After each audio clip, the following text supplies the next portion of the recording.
अक्सर इन गाड़ियों की 1C 2C 3C और 2D वगैरह की ये पुली यहाँ से टूटी होती है। अगर टूटी हो तो आपने क्या करना है कि इसके जो धंधे हैं ना वो गिनने हैं।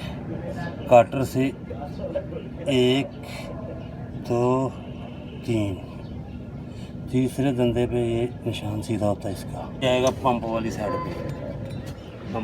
पे, डीजल पंप वाली साइड पे, टॉप पे आ जाएगा।